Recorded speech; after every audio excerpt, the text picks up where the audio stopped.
Recién hablábamos con Pedro fuera de micrófono. Por supuesto que no hay ninguna evidencia de algún presidente demócrata que no haya hecho exactamente lo mismo que algún republicano respecto de los intereses de los Estados Unidos, del imperio.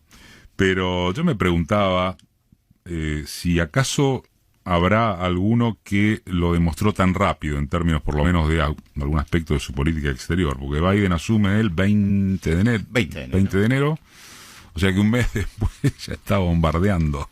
Sí, no sé si tiene el récord. No sé si tiene el récord. El récord. Ahora, ¿qué bombardeó?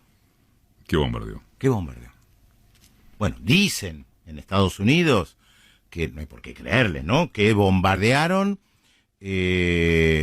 milicias, vayan a saber qué es, en Siria, vinculadas a Irán, y que esto es como respuesta a un ataque en contra de estadounidenses en Irak. No en Siria, ¿eh? Esta es la versión oficial, ¿eh? Esto es lo que dicen, no es una interpretación mía, para saber qué bombardearon. Y no sé qué bombardearon exactamente, tampoco tenemos registro de cuánta gente murió, porque recordemos que Estados Unidos no cuenta por lo general los muertos de los bombardeos que ellos producen. La respuesta es porque dicen que asesinaron a un contratista en Irak. Recordemos que Estados Unidos tiene todavía tropas en Irak, ¿eh? Porque mucha gente defendía a Trump frente a los demócratas diciendo, ¿vieron? Pero Trump no invadió ningún país, los demócratas invaden, Trump no invadió. Como si el único criterio para analizar la política de Estados Unidos es cuántos países invade un presidente. No retiró las tropas de Afganistán, no retiró las tropas de Irak, no retiró las tropas de Siria. No cerró Guantánamo. No cerró Guantánamo ni terminó el bloqueo a Cuba, y la lista es larga. Ahora bien, es muy interesante, porque esto pasa en todo el mundo en la política. Cuando estás en el gobierno, decís A y la oposición te critica. ¿Cómo dicen A? Hay que hacer B. Y cuando esa oposición llega al gobierno y hace A, lo mismo que criticaba, viene la nueva oposición y dice, ¿cómo hacen A? Hay que hacer B. Teorema de Baglini. Bueno, ¿qué criticaba Kamala Harris, la actual vicepresidenta, cuando estaba en la oposición, cuando Trump bombardeaba lugares? Yo quiero ver legalmente qué es lo que están haciendo. Quiero ver que están bombardeando, no me queda claro, no pasó por el Congreso. Y ahora Biden hace exactamente lo mismo. Recordemos que un contratista en Irak es un mercenario, ¿eh? Son estas empresas privadas que se dedican, vayan a saber exactamente a qué, porque tienen libertad para hacer lo que quieren. Y por lo general son mercenarios. Esa es la palabra para utilizar para ese eufemismo contratista. Pero yo siempre repito, y acá en este programa lo vengo diciendo hace años, hay una frase brillante de Madeleine Albright, la ex secretaria de Estado de Clinton, que explica la política exterior de Estados Unidos. Nosotros actuamos multilateralmente cuando podemos y unilateralmente cuando debemos. ¿Qué significa esto? Si logramos el consenso de Naciones Unidas, del Consejo de Seguridad, para bombardear, fantástico, mejor, porque tenemos el aval de la comunidad internacional. Y si no le gustan estos principios, tengo estos otros. Y si no, bombardeo igual. Madeleine Albright, famosa por haber dicho en un programa de televisión en 1996, cuando le preguntaron, el bloqueo de Estados Unidos a Irak ha provocado la muerte de 500.000 niños. ¿Le parece que valió la pena? Sí, valió la pena. Para no irse a Eisenhower, que dejó la presidencia en la década del 60, diciendo, acá lo que gobierna es el complejo industrial militar, no el presidente. El tema de la visita del presidente a México.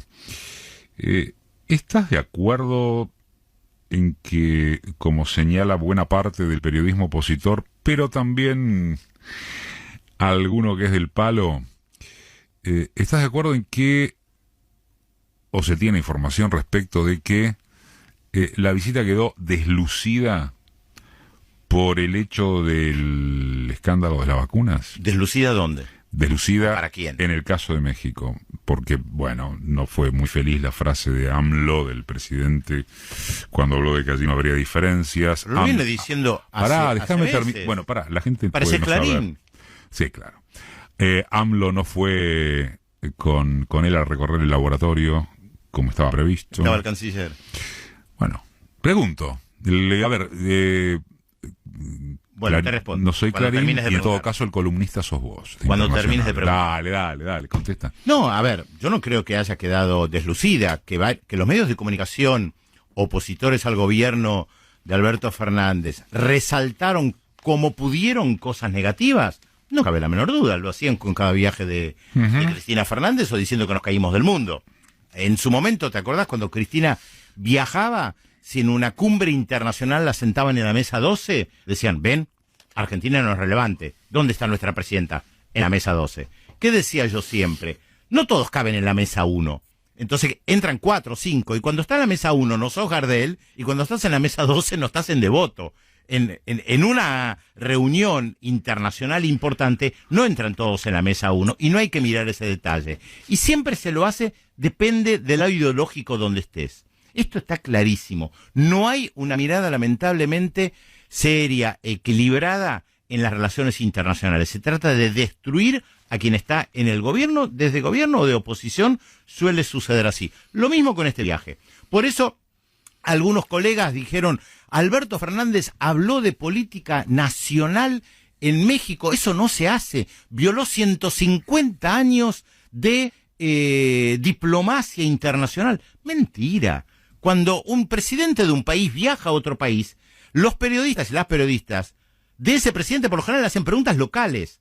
Cuando un primer ministro del Reino Unido, no sé, viaja a Uruguay, que los periodistas le preguntan sobre Uruguay, ni saben dónde queda, a duras penas, le preguntan sobre lo que está pasando en el Reino Unido. Es lógico y suele suceder.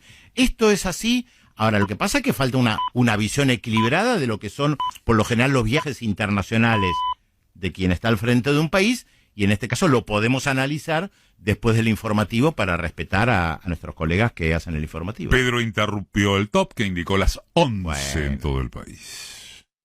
Por ahí había un oyente que decía, díganle al querido Brieger que esa posición progretrosca de justificar a los demócratas en el gobierno, con todo respeto, alguna vez creo que lo dije, que esto es la red, por la duda que no haya yo siempre confusión. Justifiqué los bombardeos del Partido Demócrata. Siempre justifiqué los bombardeos del Partido Demócrata en todas partes del planeta, en nombre de la libertad y la República. No sé si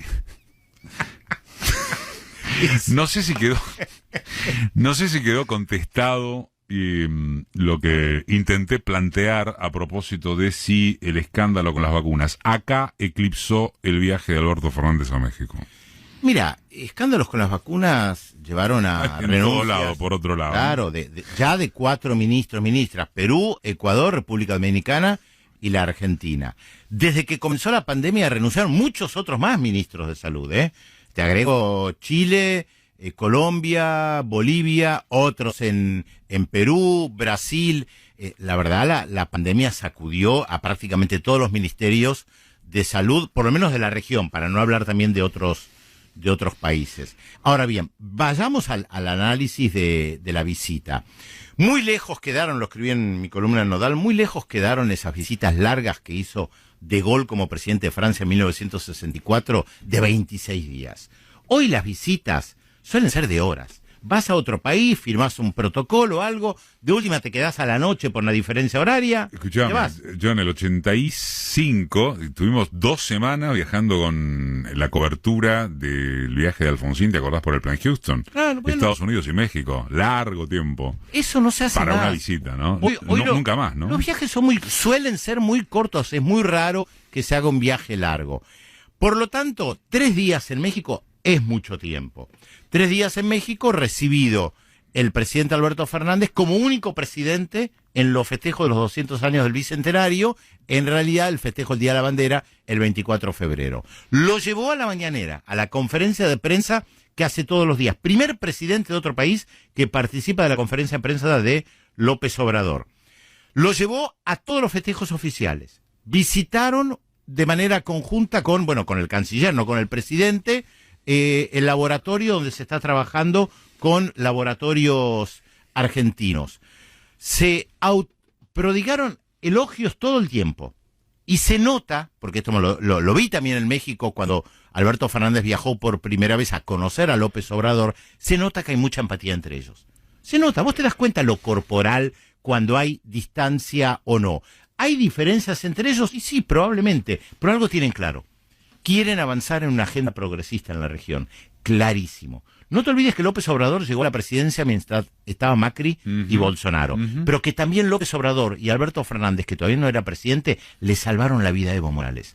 Y eso fue algo que yo creo que los unió muchísimo. No es un detalle menor. Le salvaron la vida a Evo Morales, AMLO y a Alberto Fernández. Y la gente que, por supuesto, trabajó con ellos desde la Cancillería mexicana y los equipos de Alberto Fernández en las sombras, porque había sido electo presidente, pero todavía no había asumido. El proyecto espacial que tienen en conjunto no es para minimizar.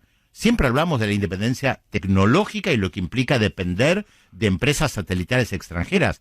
Hay un proyecto que tienen, que lideran México y la Argentina para toda la región, de una alianza estratégica en temas espaciales. Yo creo que este es el contexto que hay que ver. Después, todo lo otro me parece que leímos o que escuchamos por ahí son chicanas desde la Argentina para desprestigiar a Alberto Fernández y desde México también, los medios de comunicación mexicanos, para desprestigiar a AMLO.